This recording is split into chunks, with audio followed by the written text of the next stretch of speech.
Shepard did everything right. More than we could have hoped for. Commander Shepard uncovered the truth. And still, it's not enough. We're at war. No one wants to admit it, but humanity is under attack. But they're sending him to fight Geth. Geth. We both know they're not the real threat. The Reapers are still out there. And it's up to us to stop them. The Council will never trust Cerberus. They'll never accept our help, even after everything humanity has accomplished. But Shepard, they'll follow him. He's a hero, a bloody icon. But he's just one man. If we lose Shepard, humanity might well follow. Then see to it that we don't lose him.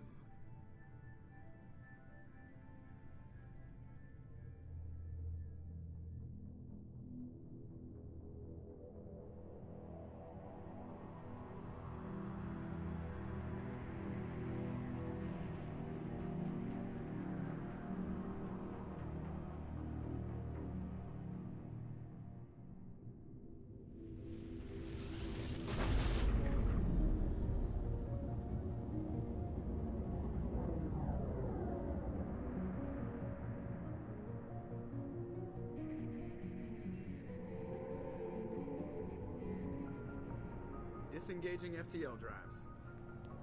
Emission sinks active. Board is green. We are running silent. We're wasting our time. 4 days searching up and down this sector, and we haven't found any sign of Geth activity. 3 ships went missing here in the past month. Something happened to them. My money's on slavers. The Terminus system is crawling with them. Picking up something on the long-range scanner. Unidentified vessel. Looks like a cruiser. Doesn't match any known signatures. Cruiser is changing course. Now on intercept trajectory. Can't be. Stealth systems are engaged. There's no way a Geth ship could possibly... It's not the Geth. Brace for evasive maneuvers!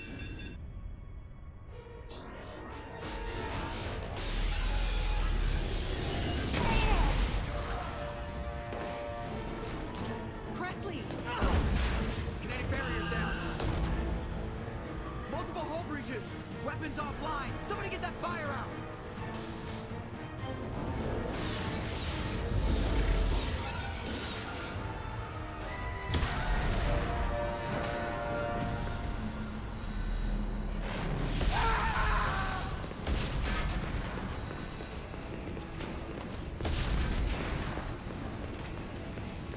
Shepard! Distress beacon is ready for launch. Will the Alliance get here in time?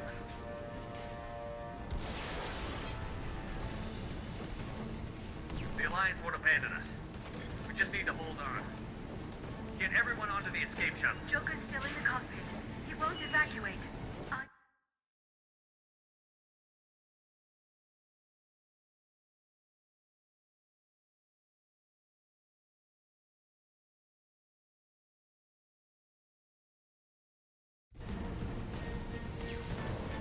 I need you to get the crew onto the evac shuttles. I'll take care of Joker.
have to get out of here.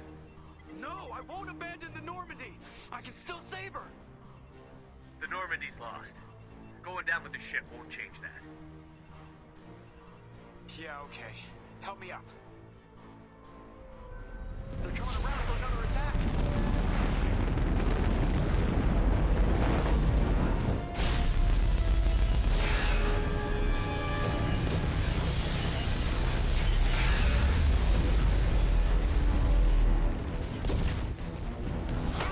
Watch the arm!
Just another routine mission. Why do they always say that before a mission? Of course it's routine. You haven't done anything yet. It's everything that happens along the way. The choices you make, the paths you choose, that turn the routine into anything but. Of course, that's how it started. A routine mission, answering a distress call. And look where that got me. We were testing out the Normandy, Captain Anderson's new ship, when the distress call came in. An Alliance patrol on Eden Prime had been attacked. They'd seen something they couldn't explain. And whatever it was massive. I hit the ground with my lieutenant, Caden Olenko. A good kid, loyal, by the book, with a talent for biotics. We came across the lone survivor of the patrol, Gunnery Chief Ashley Williams. A soldier to the core. Tough, disciplined, ready to take on whatever came her way. Ashley joined up with us and took us to the spot where she lost her squad. That's when we saw it. The ship. Like nothing I'd ever seen. It was massive, scorching the colony and everything around it as it blasted away. We followed the path of destruction to an artifact, a beacon left by a long-dead race called the Protheans. The colony had dug it up, and whoever attacked them had tried to take it. Chief Williams made the mistake of getting too close. It hit her with some type of energy. I grabbed her and threw her out of the way. That's when it hit me. Hard. Every muscle in my body went rigid. I couldn't move. Could barely breathe. Everything went black. And then I saw something. A vision. Dream. Nightmare. By the time I woke up, we were halfway to the Citadel on our way to meet the Council. I was expected to explain what I'd seen. Anderson came along. So did Adina, our political representative on the Citadel. With those two heavyweights, it seemed reasonable we could persuade the Council that the ship we'd seen was a potential threat. As was the individual behind the attacks. The main suspect for the Eden Prime massacre was a Turian Spectre named Saren. He'd been seen by one of the survivors from the colony at Eden Prime, and there was some evidence to suggest that the ship was connected to Saren. But even Adina's pointed accusations weren't enough to convince the Council. They just couldn't believe one of their chosen elite Spectres could be guilty of something like that. They needed proof. Which meant I needed proof. Fortunately, I wasn't alone in my search. Garrus, another Turian, wanted to help. A top agent for Citadel Security, Despite orders from his superiors that he shouldn't get involved, he told me he was suspicious of Saren, and he had some useful leads. More importantly, he was willing to share them. That led me to Rex, the biggest, nastiest-looking Krogan bounty hunter I'd ever seen. He turned out to be more than just a brute. It was his intel that led to a fugitive with incriminating evidence on Saren. The fugitive turned out to be an energetic little Quarian named Tally. A tech expert with a knack for hacking, she'd procured some information on Saren. Evidence that proved Saren was dirty. Tally's evidence proved that Saren was responsible for the massacre on Eden Prime, and that the immense warship we'd spotted was in fact Saren's flagship. But it went much further. Saren was trying to find a way to bring back a race of sentient machines from dark space. Machines allegedly responsible for cleansing the galaxy of all organic life. These Reapers were blamed for wiping out all life 50,000 years ago, including the Protheans, then disappearing back through the mass relays to dark space, leaving no trace they'd ever been. That explained why Saren was after the beacon, and it made some sense out of my visions. But not much else.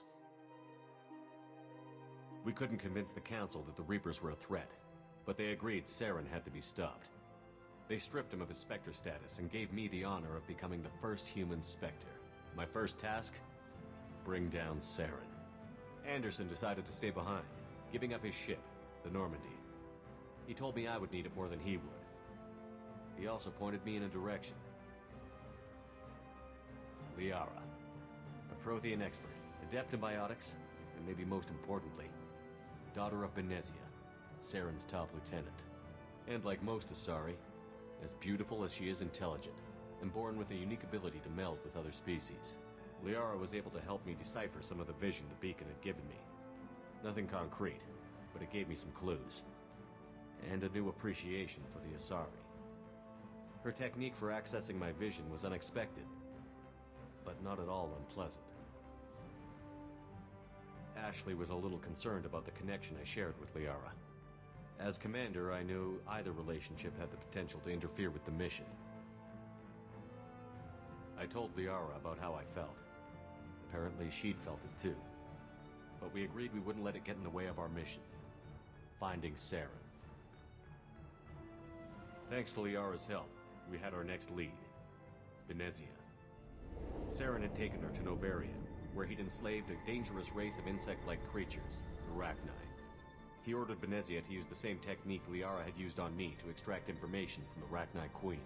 The Queen's drones were everywhere, and they weren't happy. We had to fight through hundreds of them to get to Benezia. By the time we arrived, Saren was gone.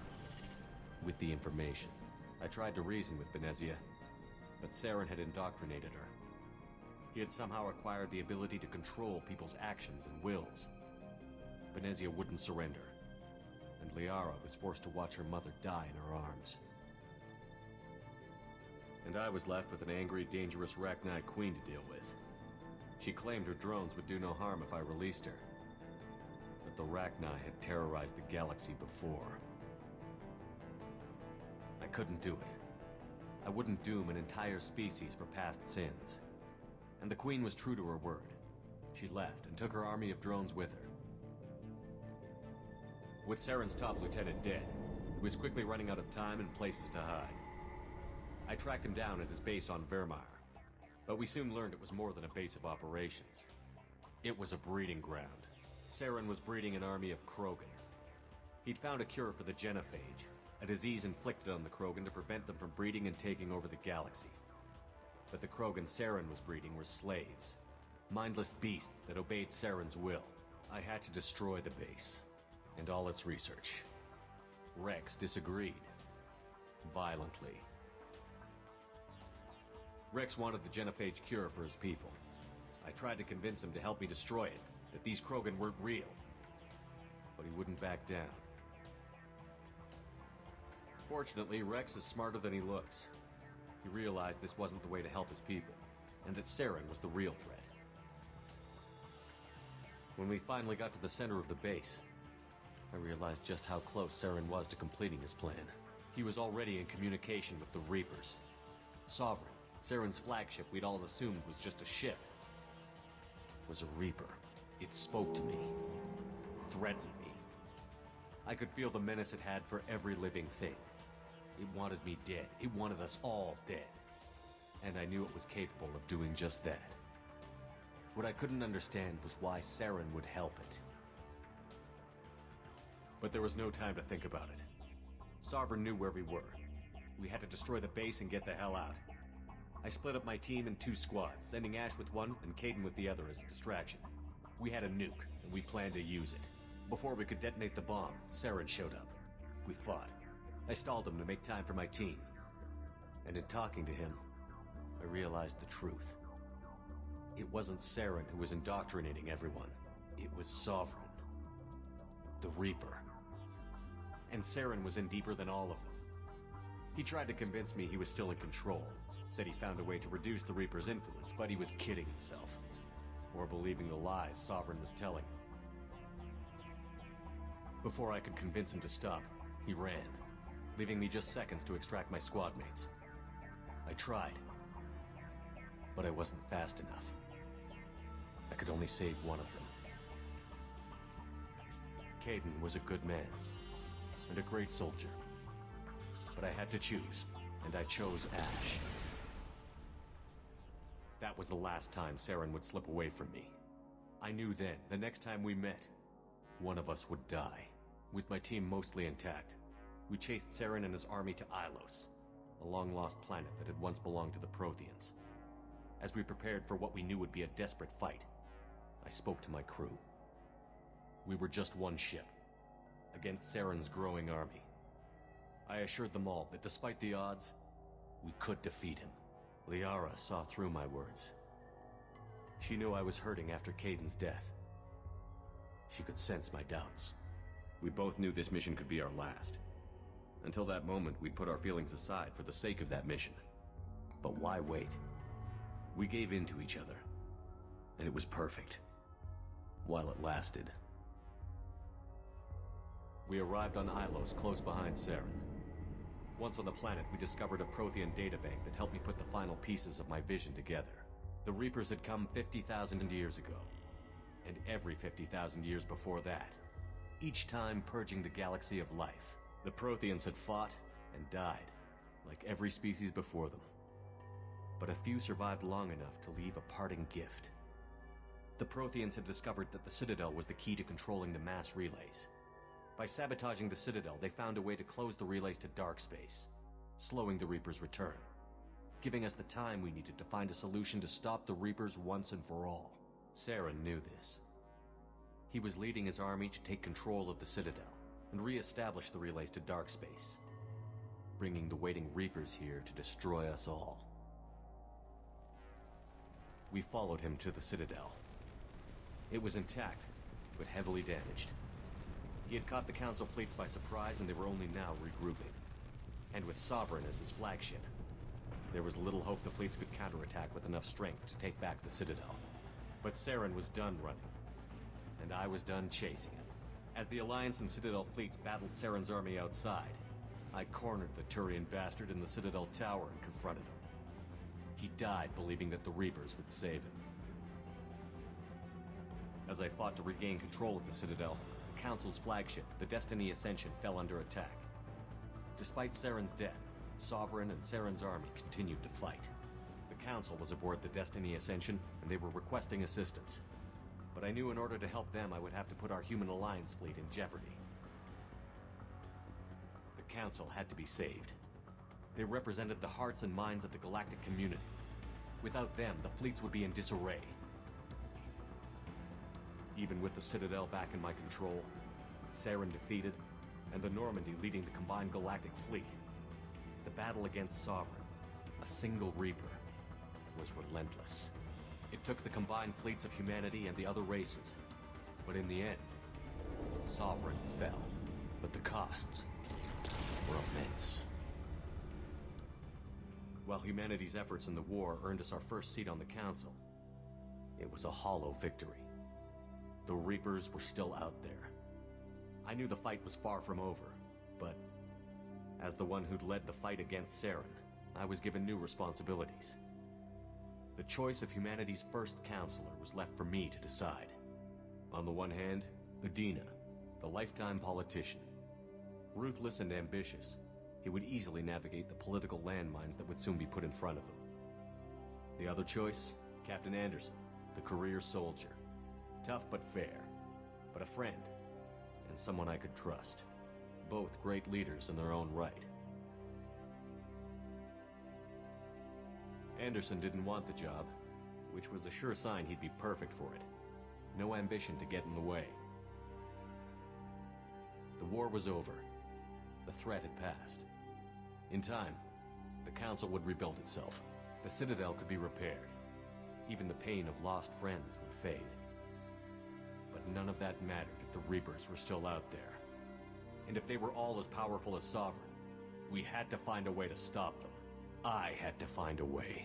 I gathered my crew, took my ship, and went in search of answers.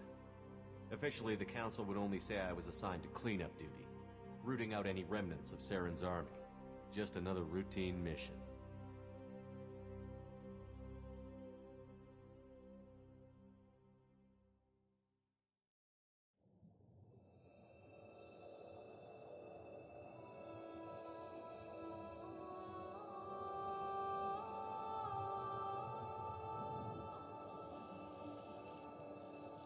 Commander Shepard has been recovered. The Lazarus Project will proceed as planned.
There, on the monitor. Something's wrong. He's reacting to outside stimuli, showing an awareness of his surroundings. Oh my God, Miranda, I think he's waking up. Damn it, Wilson, he's not ready yet. Give him the sedative. Shepard, don't try to move. Just lie still. Try to stay calm. Heart rate's still climbing. Brain activity is off the charts. Stats pushing into the red zone. It's not working. Another dose. Now. Heart rate dropping. Stats falling back into normal range. That was too close. We almost lost him. I told you your estimates were off. Run the numbers again.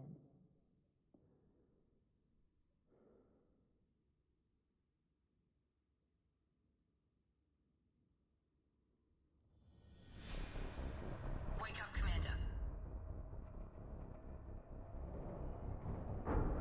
Shepard, do you hear me? Get out of that bed now. This facility is under attack. Shepard, your scars aren't healed, but I need you to get moving. This facility is under attack.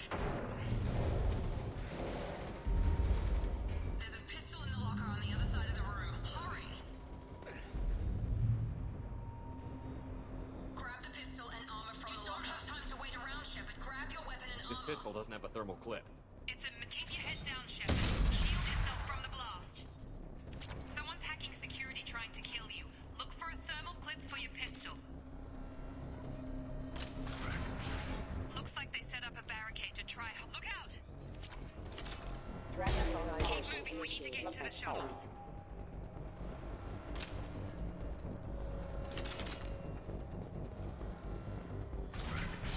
Shepard, security mechs are closing in on your position. Don't take any chances. Stay in cover while you take out those mechs.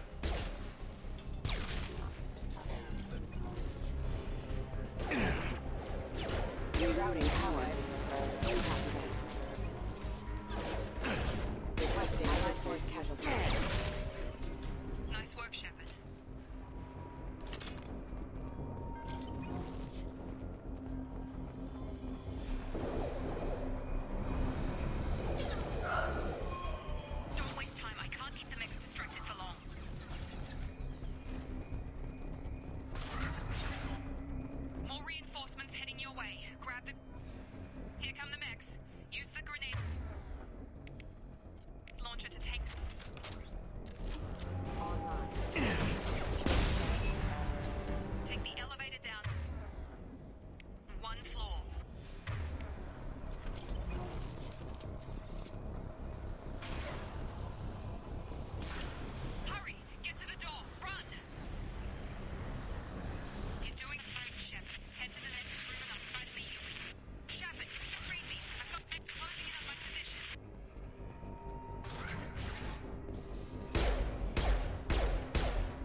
Progress is slow, but subject shows signs of recovery.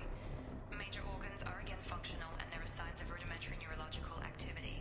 In an effort to accelerate the process, we've moved from simple organic reconstruction of the subject to biosynthetic fusion. Initial results show promise. Log update. The cost of this project is astronomical. Over 4 billion credits so far. Nobody seems to care that we've gone over budget. I don't know where the boss gets all this money. Maybe it's better not to know. I just wish he'd give a little more in my direction once in a while.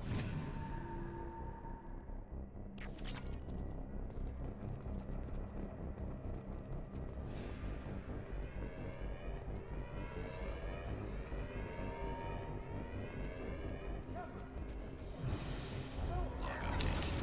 I can't figure Miranda out.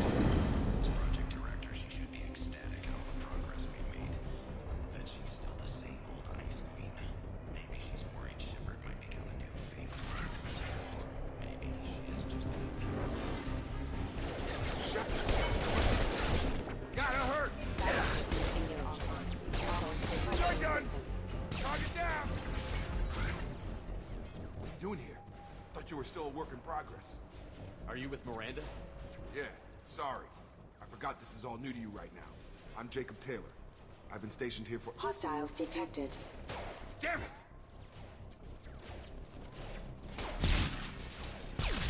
Things must be worse than I thought if Miranda's got you running around. I'll fill you in, but we better get you to the shuttle first. I know this isn't the best time, but I'm sick of stumbling around when I don't know what's going on. Fair enough. I'll give you the quick version. You and your ship were attacked and destroyed. You were killed. Dead as dead can be when they brought you here. Our scientists spent the last 2 years putting you back together. You've been comatose, or worse, that whole time. Welcome back to your life. I'm having some trouble wrapping my head around this. Yeah, I can imagine. The Alliance officially declared you killed in action. The whole galaxy thinks you're dead. And if we don't get to those shuttles, they'll be right. Were there any other survivors from the Normandy? I'll tell you what. You help me finish off these mechs, and I'll play 20 questions with you all day. We're low on thermal clips, but I'm a biotic. Just give the order when you want me to hit them with the good stuff.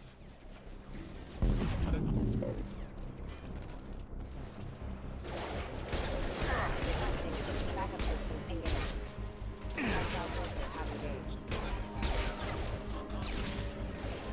Backup systems engaged. You're done!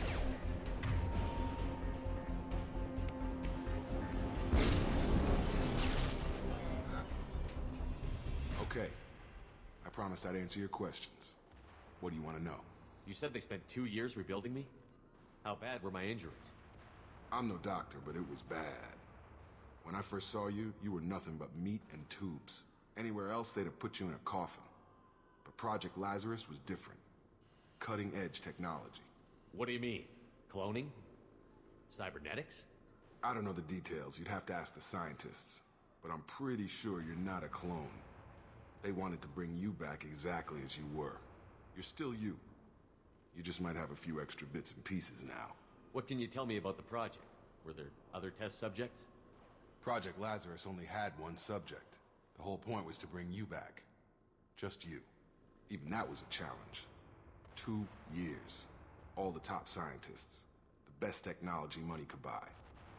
Do you know anything about this attack? Who's behind it? What they're after? Damned if I know. I was getting ready for some shut-eye, then bam! Bunch of explosions. Next thing I know, every damn mech in the place starts shooting. At us. I'm guessing it had to be an inside job. You'd need top security access to hack all the mechs. The last thing I remember is the Normandy blowing up. Did anyone else make it? Just about everybody survived. A few servicemen from the lower decks didn't get out. Navigator Presley was killed by an explosion. But everyone else, including the non-Alliance crew, the Asari, Liara, and the Quarian, they all made it out alive. Do you know what any of them are doing now? I don't know, Commander. It's been 2 years. They've moved on. Left the Alliance. Could be anywhere. They were my team. If they knew I was alive, they'd come back. Maybe you can track them down after we get off the station. If we get off the station. When I first woke up, someone named Miranda was talking to me over the radio. We lost contact just before I ran into you. Miranda Lawson is the station's ranking officer. She led the Lazarus team. It was her job to bring you back to life, no matter what. Should have guessed she'd try to save you. She's not about to give up on you now. You said you lost contact. Could you tell what was happening? There was some gunfire and an explosion right before I lost her. She knows how to take care of herself. But I hope she's okay. What's your job here? Depends on who you ask. Technically, I'm Miranda's top lieutenant. But I'm just a soldier. I served 5 years in the Alliance before this. Now I'm in charge of the station's security. Usually a lot more dull than this. Normally I don't fire my gun unless it's target practice. What's the quickest way to those shuttles?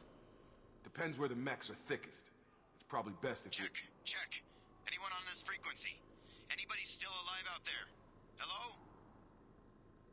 Wilson, this is Jacob. I'm here with Commander Shepard. Just took out a wave of mechs over in D-Wing. Shepard's alive? How the hell? Never mind. You need to get him out of there. Get to the service tunnels and head for the network control room. Roger that, Wilson. Stay on this frequency. I think I remember a Wilson checking on me one time when I woke up. That's him. He's the chief medical tech. Answers directly to Miranda. Come on. The service tunnels are this way.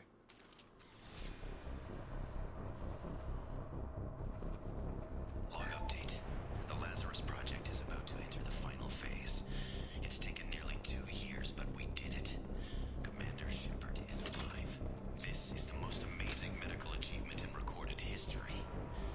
Maybe now Miranda will finally show some appreciation for everything I've done.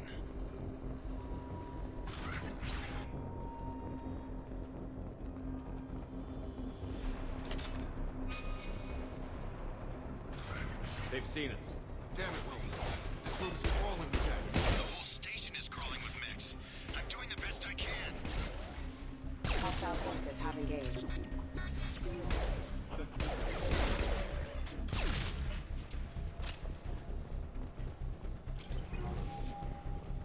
Just keep moving toward the control. Oh, God. They found me. Help! Wilson, where are you? Server room B! Hurry! They're out of control!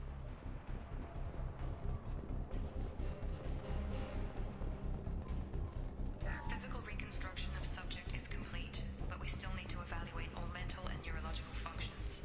Our orders were clear. Make Commander Shepard who he was before the explosion. The same mind, the same morals, the same personality. If we alter his identity in any way, if he's somehow not the man he used to be, the Lazarus Project will have failed. I refuse to let that happen.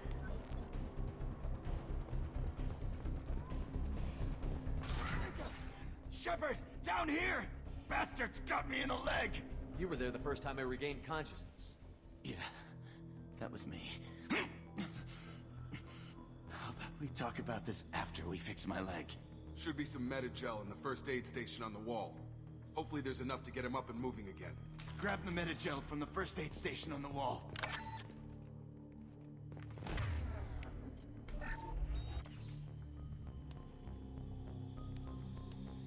Thanks, Shepard. Never thought you'd save my life.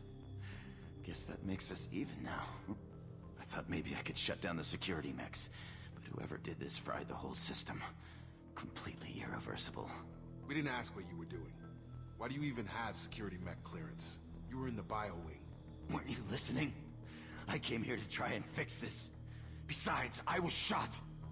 How do you explain that? You're all strangers to me. Let's get someplace safe, then we'll sort out whose fault it is. Right, Shepard. We need to find Miranda. We can't leave her behind. Forget about Miranda. She was over in D-Wing. The mechs were all over that sector. There's no way she survived. A bunch of mechs won't drop Miranda. She's alive. Then where is she? Why haven't we heard from her? There are only 2 possible explanations. She's either dead, or she's a traitor. Then why did you wake me up and warn me about the attack? Okay, maybe she's not a traitor. But that doesn't change the facts. We're here, she's not. We need to save ourselves. The shuttle bay is only a few... We can overload the canisters to clear a path. That's it. Let's get out of here. Okay, we took him down. But this is getting tense. Shepard, if I tell you who we work for, will you trust me? This really isn't the time, Jacob. We won't make it if he's expecting a shot in the back. If you want to piss off the boss, it's your ass, Jacob. The Lazarus Project, the program that rebuilt you. It's funded and controlled by Cerberus. I think I ran into Cerberus a few times while I was investigating Saren. Some kind of pro-human splinter group, right?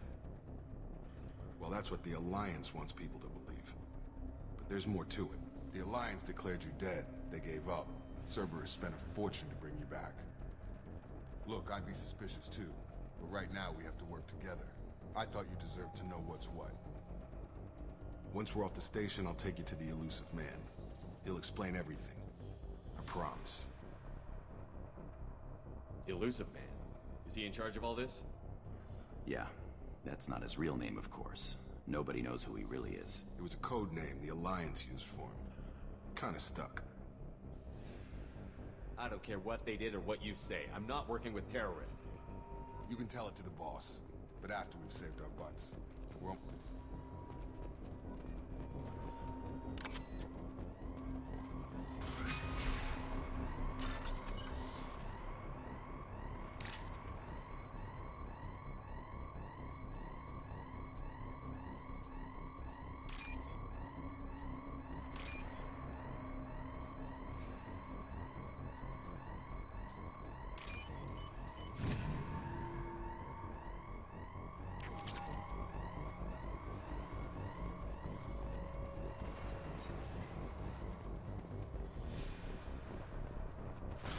We've been spotted.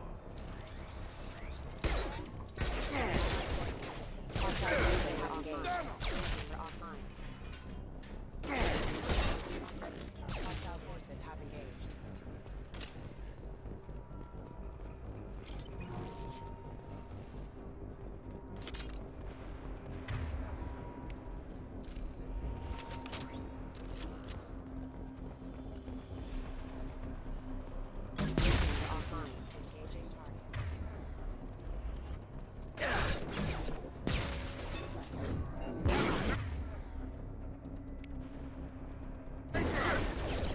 Impact imminent.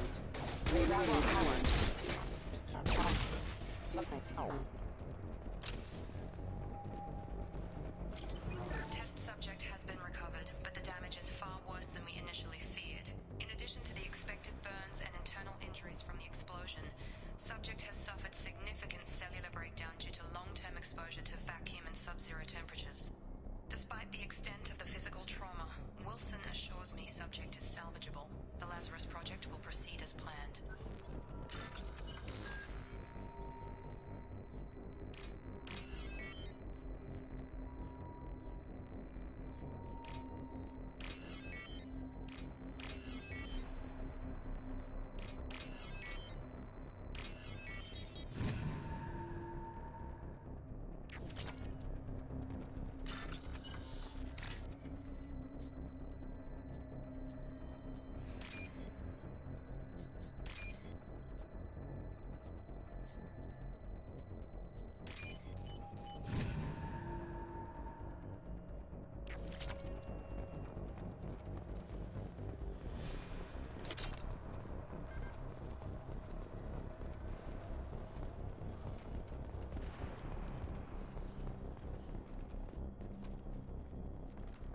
Come on, through here. We're almost at the... Miranda, but you were... Dead? What the hell are you doing? My job. Wilson betrayed us all. Even if you're sure, did he deserve that welcome? He sabotaged the security systems, killed my staff, and he would have killed us. You sure about that, Miranda? We've known Wilson for years. What if you're wrong? I'm never wrong. I thought you'd have learnt that by now, Jacob. If you say so. What's our next step? We get on the shuttle and go. My boss wants to speak to you. You mean the Illusive Man? I know you work for Cerberus. Ah, Jacob. I should have known your conscience would get the better of you. Lying to the commander isn't the way to get him to join our cause. Well, since we're getting everything out in the open, is there anything else you want to ask before we go, Commander? Convenient that you show up as we're leaving. Where were you during the attack? Besides trying to save your life? Wilson figured out I was helping you and he sent an army of mechs to take me out. I got here as soon as I could. Probably a little too soon if you ask Wilson. What about the rest of the people on the station? This is the evac area. If they're not here now, they're not coming. We can't leave without knowing for sure. We need to go back and look. Don't you get it? The only one worth saving is you. Everyone else is expendable. She's right. We all knew the risks when we signed up. Without you, there's no point to any of this. Where are we going? Another Cerberus facility. The Illusive Man is waiting for you there. I'm not sure I trust you. This is the only shuttle off the station. You want to stay and rot with the mechs? Be my guest. You're the Lazarus Project's director, aren't you? That's right. I put 2 years of my life into this project. Into you. What does Cerberus want from me? Maybe you should ask the Illusive Man when you meet him. He poured virtually unlimited resources into Lazarus. Obviously, he has some kind of plan for you. I've had enough of this station to last a lifetime. Or 2, in your case. Come on.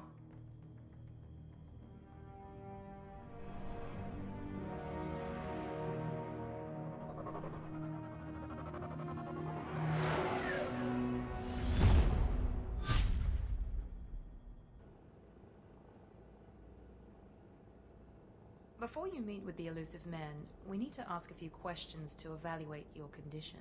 Come on, Miranda. More tests? Shepard took down those mechs without any trouble. That has to be good enough. It's been 2 years since the attack. The Illusive Man needs to know that Shepard's personality and memories are intact. Ask the questions. Did you say 2 years? I've been gone that long? 2 years and 12 days. And you were on an operating table for most of it. The sooner we start, the sooner we can be done. Start with personal history. Okay. Records show you were a spacer kid. Raised mostly on one ship or another. You enlisted and won a medal fighting Batarians during the Skillian Blitz. Do you remember that?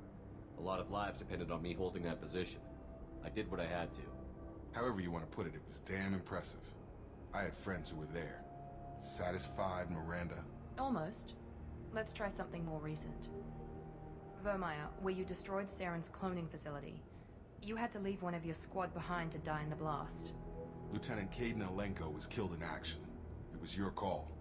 Why did you leave him behind? I left a friend to die that day, and I didn't do it casually. But I had to save as many people as I could. Caden gave his life for the rest of the team. Without him, I couldn't have stopped Saren. He died a hero. I understand, Commander, and I wasn't judging your decision. Everybody at Cerberus knows that cloning facility had to be destroyed. There are other tests we really should run. Come on, Miranda. Enough with the quizzes. The memories are there, and I can vouch for Shepard's combat skills personally. I suppose you're right. We'll have to hope the Illusive Man accepts our little field test as evidence enough.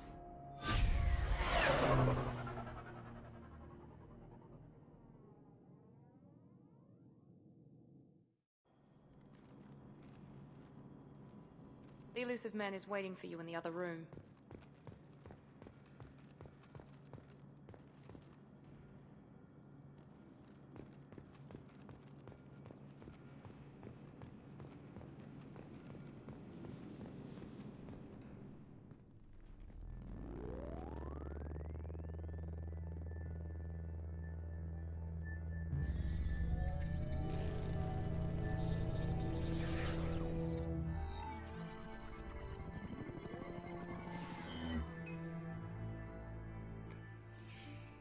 Commander Shepard. Illusive Man. I thought we'd be meeting face to face. Unnecessary precaution. Not unusual for people who know what you and I know.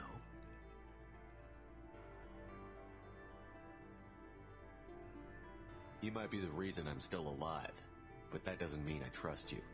You need to put your personal feelings aside. Humanity is up against the greatest threat of our brief existence. The Reapers. Good to see your memory's still intact. How are you feeling? You need to earn the right to ask me those kinds of questions. Cerberus isn't as evil as you believe. You and I are on the same side. We just have different methods. Cut to the chase. What are the Reapers doing that made you decide to bring me back? We're at war. No one wants to admit it, but humanity is under attack. While you've been sleeping, entire colonies have been disappearing. Human colonies. We believe it's someone working for the Reapers. just as Saren and the Geth aided Sovereign. You've seen it yourself. You bested all of them. That's just one reason we chose you. Fighting a war doesn't seem like Cerberus. Why are you involved? We're committed to the advancement and preservation of humanity. If the Reapers are targeting us, trying to wipe us out, Cerberus will stop them. If we wait for politicians or the Alliance to act, no more human colonies will be left.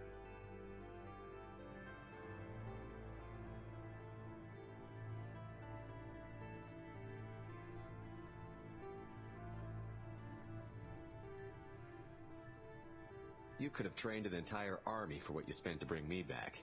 You're unique, not just in ability or what you've experienced, but in what you represent. You stood for humanity at a key moment. You're more than a soldier. You're a symbol. And I don't know if the Reapers understand fear, but you killed one. They have to respect that. If this is a threat against humanity, you need to mobilize the Alliance. They suffered substantial losses fighting Sovereign.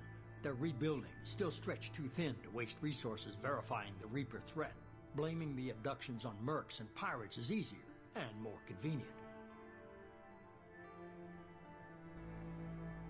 If what you say is true, if the Reapers are behind this, I'd consider helping you. I'd be disappointed if you accepted any of this without seeing for yourself. I have a shuttle ready to take you to Freedom's Progress, the latest colony to be abducted. Miranda and Jacob will brief you. Miranda killed Wilson in cold blood. Jacob's just a gun for hire. You expect me to trust them? Wilson was one of my best agents, but he was a traitor. Miranda did exactly what I expected of her, and she saved your life in more ways than one. Jacob's a soldier, one of the best. He's never fully trusted me, but he's always been honest about it. You'll be just fine with them. For now. Is this a volunteer job, or am I being volunteered? You always have a choice, Shepard. If you don't find the evidence we're both looking for, we can part ways. But first, go to Freedom's Progress. Find any clues you can. Who's abducting the colonies? Do they have any connection to the Reapers? I brought you back. It's up to you to do the rest.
The Asari were the first species to discover the Citadel. When the Solarians arrived, it was the Asari who proposed the establishment of the Citadel Council to maintain peace throughout the galaxy. Since then, the Asari have served as the mediators and centrists of the Council. An all-female race, the Asari reproduce through a form of parthenogenesis. They can attune their nervous system to that of another individual of any gender and of any species to reproduce. This capability has led to the unseemly and inaccurate rumors about Asari promiscuity. Asari can live for over 1,000 years, passing through 3 stages of life. In the maiden stage, they wander restlessly, seeking new knowledge and experience. When the matron stage begins, they meld with interesting partners to produce their offspring. This ends when they reach the matriarch stage, where they assume the roles of leaders and counselors. The second species to join the Citadel, the Solarians, are warm-blooded amphibians with a hyperactive metabolism. Solarians think fast, talk fast, and move fast. To Solarians, other species seem sluggish and dull-witted. Unfortunately, their metabolic speed leaves them with a relatively short lifespan. Solarians over the age of 40 are a rarity. The Solarians were responsible for advancing the development of the primitive Krogan species to use as soldiers during the Rachni Wars. They were also behind the creation of the genophage bioweapon the Turians used to quell the Krogan rebellions several centuries later. Solarians are known for their observational capability and non-linear thinking. This manifests as an aptitude for research and espionage. They are constantly experimenting and inventing, and it is generally accepted that they always know more than they are letting on. Roughly 1,200 years ago, the Turians were invited to join the Citadel Council to fulfill the role of galactic peacekeepers. The Turians have the largest fleet in Citadel space, and they make up the single largest portion of the Council's military forces. As their territory and influence has spread, the Turians have come to rely on the Solarians for military intelligence and the Asari for diplomacy. Despite a somewhat colonial attitude towards the rest of the galaxy, the ruling hierarchy understands they would lose more than they would gain if the other 2 races were ever removed. Turians come from an autocratic society that values discipline and possesses a strong sense of personal and collective honor. There is lingering animosity between Turians and humans over the First Contact War of 2157, which is known as the Relay 314 incident to the Turians. Officially, however, the 2 species are allies, and they enjoy civil, if cool, diplomatic relations. 50,000 years ago, the Protheans were the only spacefaring species in the galaxy. They vanished in a swift galactic extinction. Only the legacy of their empire remains. They are believed to have built the mass relays and the Citadel, which have allowed numerous species to explore and expand throughout the galaxy. Prothean ruins are found on worlds across the galaxy. While surprisingly intact for their age, functioning examples of Prothean paleotechnology are rare. Time and generations of looters have picked their dead cities and derelict stations clean. Some believe the Protheans meddled in the evolution of younger races. The Hanar homeworld of Kaje, for example, shows clear evidence of former Prothean occupation. The presence of a former Prothean observation post on Mars has caused a rebirth of interventionary evolutionists among humans. These individuals believe the god myths of ancient civilizations are misremembered encounters with aliens. In the early 2160s, the Alliance began aggressive colonization of worlds in the Skyllian Verge, much to the dismay of the Batarians, who had been developing the region for several decades. In 2171, the Batarians petitioned the Council to declare the Verge a zone of Batarian interest. The Council refused, however, declaring unsettled worlds in the region open to human colonization. In protest, the Batarians closed their Citadel embassy and severed official diplomatic relations with the Council, effectively becoming a rogue state. They instigated a proxy war in the Verge by funneling money and weapons to criminal organizations, urging them to strike at human colonies. Hostilities peaked with the Skyllian Blitz of 2176. an attack on the human capital of Elysium by Batarian-funded pirates and slavers. In 2178, the Alliance retaliated with a crushing assault on the moon of Torfin, long used as a staging base by Batarian-backed criminals. In the aftermath, the Batarians retreated into their own systems and are now rarely seen in Citadel space. The Elcor are a Citadel species native to the high-gravity world Dakuna. They are massive creatures, standing on 4 muscular legs for increased stability. Elcor move slowly, an evolved response to an environment where a fall can be lethal. This has colored their psychology, making them deliberate and conservative. Elcor's speech is ponderous and monotone. Among themselves, scent, slight movements, and subvocalized infrasound convey shades of meaning that make a human smile seem as subtle as a fireworks display. Since their subtlety can lead to misunderstandings with other species, the Elcor often go out of their way to clarify when they are being sarcastic, amused, or angry. Dakuna's high gravity impedes mountain formation. Most of the world consists of flat, open plains, which prehistoric Elcor wandered across in small family bands. Modern Elcor still prefer open sky and can become restless and uncomfortable on long starship journeys. The Geth are a humanoid race of networked AIs. They were created by the Quarians 300 years ago as tools of labor and war. When the Geth showed signs of self-evolution, the Quarians attempted to exterminate them. The Geth won the resulting war. This example has led to legal, systematic repression of artificial intelligences in galactic society. The Geth possess a unique distributed intelligence. An individual has rudimentary animal instincts, but as their numbers and proximity increase, the apparent intelligence of each individual improves. In groups, they can reason, analyze situations, and use tactics as well as any organic race. Geth space is located at the trailing end of the Perseus Arm, beyond the lawless Terminus systems. The Perseus Veil, an obscuring dark nebula of opaque gas and dust, lies between their space and the Terminus systems. The Hanar are a Citadel species known for excessive politeness. They speak with scrupulous precision and take offense at improper language. Hanar that expect to deal with other species take special courses to help them unlearn their tendency to take offense at improper speech. All Hanar have 2 names. The face name is known to the world.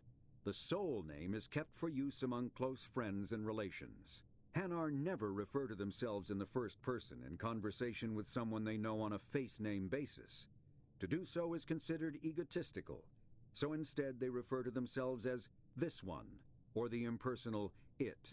Their homeworld, Kajay, has 90% ocean cover and orbits an energetic white star, resulting in a permanent blanket of cloud.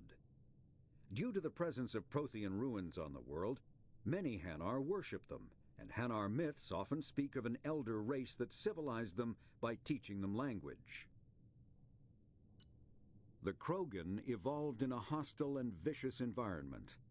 Until the invention of gunpowder weapons, eaten by predators was still the #1 cause of Krogan fatalities. Afterwards, it was death by gunshot. When the Solarians discovered them, the Krogan were a brutal, primitive species, struggling to survive a self-inflicted nuclear winter.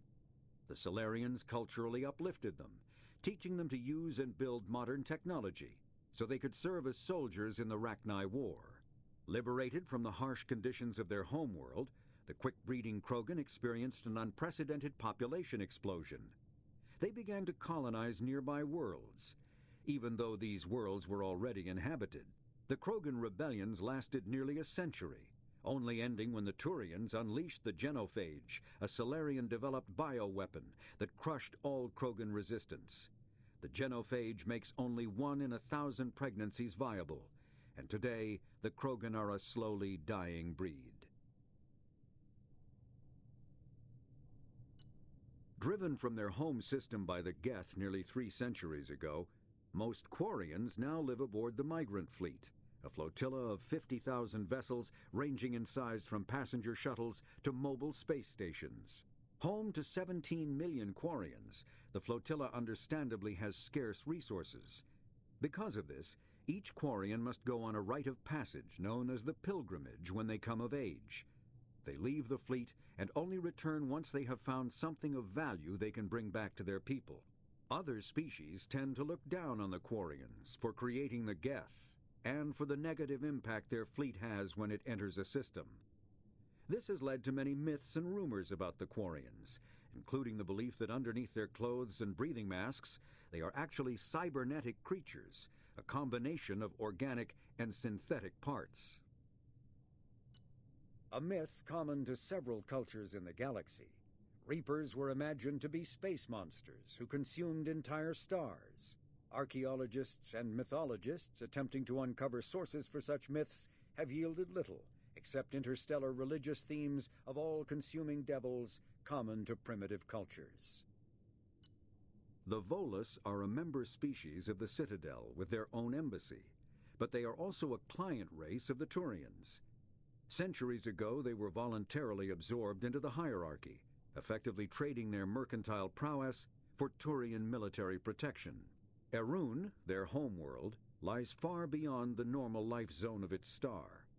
However, the world has a high-pressure greenhouse atmosphere that traps enough heat to support an ammonia-based biochemistry.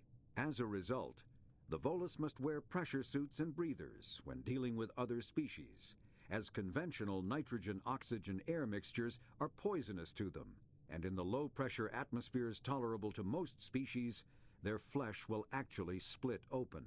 Volus culture is tribal, bartering lands and even people to gain status.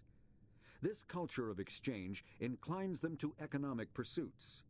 It was the Volus who authored the Unified Banking Act, and they continue to monitor and balance the Citadel economy. The Citadel is an ancient deep space station, presumably constructed by the Protheans. Since the Prothean extinction, numerous species have come to call the Citadel home. It serves as the political, cultural, and financial capital of the galactic community. To represent their interests, most species maintain embassies on the Presidium, the Citadel's inner ring. The Citadel Tower in the center of the Presidium holds the Citadel Council chambers. Council affairs often have far-reaching effects on the rest of the galactic community. 5 arms, known as the wards, extend from the Presidium. Their inner surfaces have been built into cities, populated by millions of inhabitants from across the galaxy. The Citadel is virtually indestructible. If attacked, the station can close its arms to form a solid, impregnable shell. For as long as the station has existed, an enigmatic race called the Keepers has maintained it.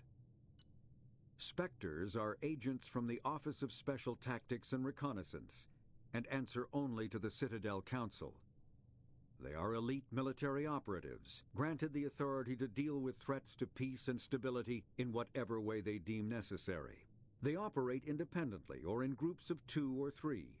Some are empathetic peacekeepers, resolving disputes through diplomacy. Others are cold-blooded assassins, ruthlessly dispatching problem individuals. All get the job done one way or another, often operating outside the bounds of galactic law. The Spectres were founded after the Solarians joined the Council. For many years they operated in secrecy as backroom problem solvers. Only after the Krogan rebellions did their activities become publicized. Assignment of a Spectre is less contentious than a military deployment, but makes it clear that the Council is concerned about a situation.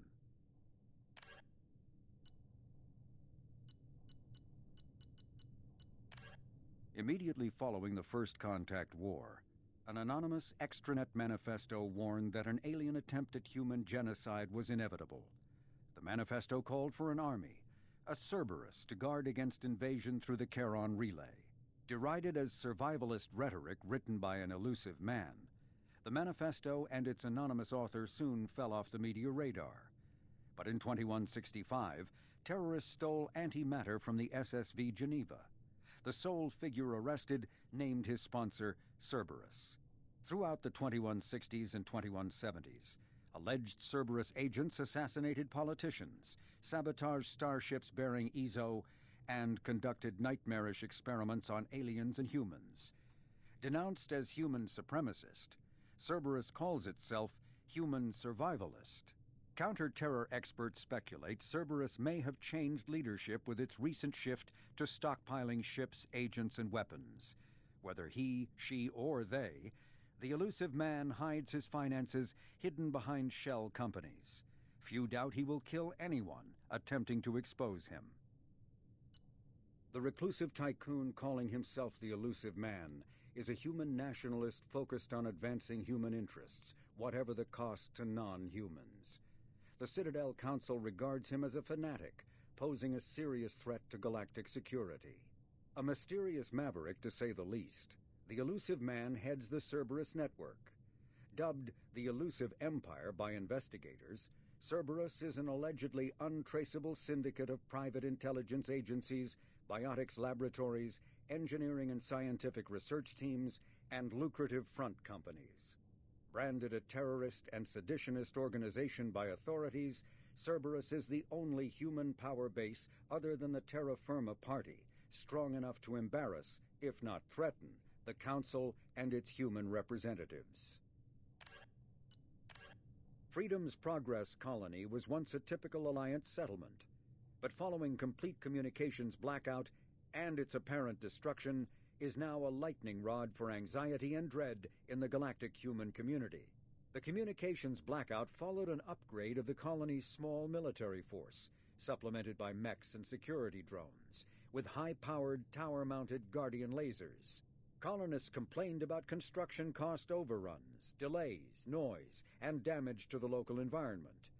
They also feared the defense array could be seen as provocative to their world's neighbors. Such fears may not have been baseless. Authorities have still offered no explanation for the communications blackout, fueling rumors of plagues, natural disasters, or a cult-inspired mass suicide. Located in strategically insignificant space, Freedom's Progress colony had once offered residents spectacular rainbows, lush marshlands, and stunning mountain ranges. Its potential as an agricultural settlement and tourism wonderland rivaled that of any Alliance colony. The Systems Alliance space vehicle Normandy is a prototype starship created as a joint human and Turian venture. A frigate optimized for reconnaissance missions, the vessel uses state-of-the-art stealth technology. Most ships generate tremendous heat that is easily detectable against the absolute zero background of space. The Normandy, however, temporarily sinks this heat within its hull. Because of exterior hull refrigeration, the ship can travel undetected for hours, or drift passively for days of covert observation. That heat sinking carries the risk of cooking the crew alive if the stored heat is not eventually radiated. Also contributing to stealth is the Normandy's revolutionary Tantalus drive, a Mass Effect core double the standard size. The Tantalus generates mass concentrations that the Normandy falls into, allowing it to move without the use of heat-emitting thrusters.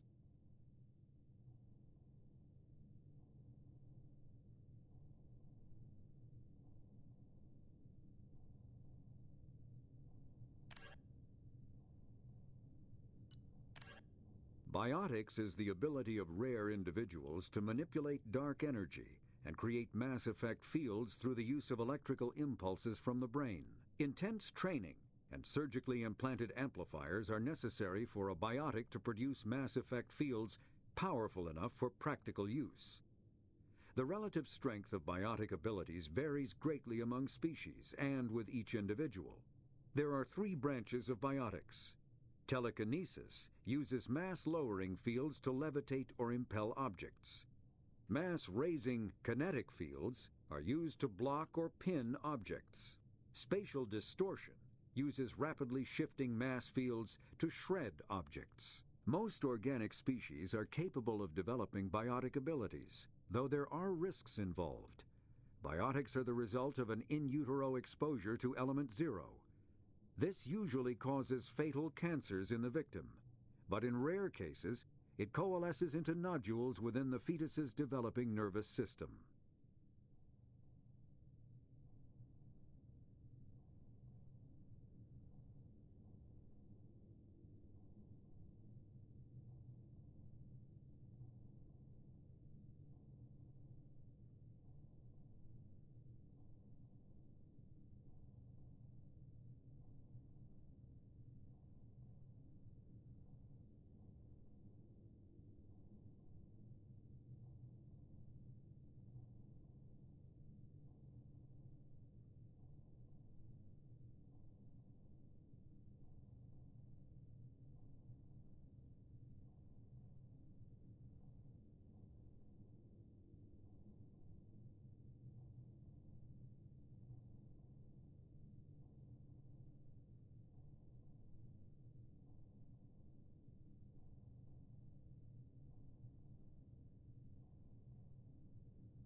When subjected to an electrical current, the rare material dubbed Element Zero, or EZO, emits a dark energy field that raises or lowers the mass of all objects within it. This mass effect is used in countless ways, from generating artificial gravity to manufacturing high-strength construction materials. It is most prominently used to enable faster-than-light space travel. EZO is generated when solid matter, such as a planet, is affected by the energy of a star going supernova. The material is common in the asteroid debris that orbits neutron stars and pulsars. These are dangerous places to mine, requiring extensive use of robotics, telepresence, and shielding to survive the incredible radiation from the dead star. Only a few major corporations can afford the setup costs required to work these primary sources.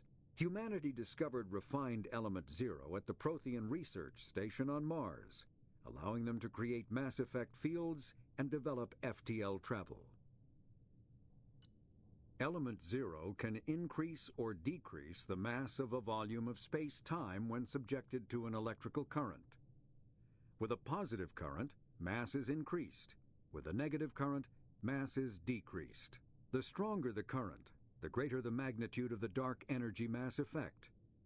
In space, low-mass fields allow FTL travel and inexpensive surface-to-orbit transit. High-mass fields create artificial gravity and push space debris away from vessels. In manufacturing, low-mass fields permit the creation of evenly blended alloys, while high-mass compaction creates dense, sturdy construction materials. The military makes extensive use of mobility-enhancing technologies, with mass effect utilizing fighting vehicles standard frontline issue in most military forces. Mass effect fields are also essential in the creation of kinetic barriers or shields to protect against enemy fire. Mass relays are feats of Prothean engineering advanced far beyond the technology of any living species.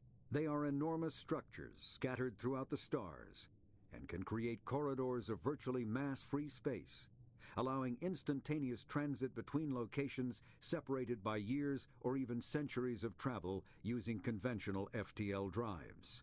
Primary mass relays can propel ships thousands of light years, often from one spiral arm of the galaxy to another. However, they have fixed one-to-one connections.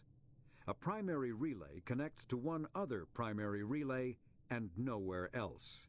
Secondary relays can only propel ships across a few hundred light years. However, they are omnidirectional. A secondary relay can send a ship to any other relay within its limited range. There are many dormant primary relays whose corresponding twins have not yet been located. These are left inactive until their partner is charted, as established civilizations are unwilling to blindly open a passage that might connect them to a hostile species. Omni-tools are handheld devices that combine a computer microframe, sensor analysis pack, and manufacturing fabricator. Versatile and reliable, an Omni-tool can be used to analyze and adjust the functionality of most standard equipment, including weapons and armor, from a distance. The fabrication module can rapidly assemble small three-dimensional objects from common reusable industrial plastics, ceramics, and light alloys. This allows for field repairs and modifications to most standard items, as well as the reuse of salvaged equipment. Omni-tools are standard issue for soldiers and first-in colonists.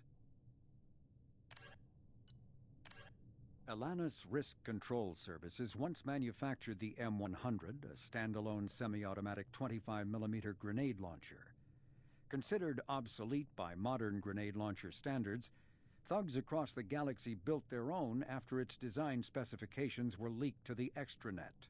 The M100 firing system lacks electronically set fuses that most modern grenades possess, putting it at a disadvantage compared to smart grenade systems. M100 proponents counter that the weapon has a 50-year track record in reliably accepting kludge ammo, processed via Omni-tool, so that a soldier who depletes his rounds can still reload. Although modern kinetic barriers can block fragmentation damage, the heat and concussive force of a grenade blast can rip right through them, incapacitating most species instantly. The M100 may be a dinosaur, but it can still kill with the best of them. Medigel is a common medicinal salve used by paramedics, EMTs, and military personnel. It combines several useful applications: a local anesthetic, disinfectant, and clotting agent all in one. Once applied, the gel is designed to grip tight to flesh until subjected to a frequency of ultrasound. It is sealable against liquids, most notably blood, as well as contaminants and gases. The gel is a genetically engineered bioplasm created by the CERTA Foundation, a medical technology megacorp based on Earth. Technically, Medigel violates Council laws against genetic engineering, but to date, it has proved far too useful to ban.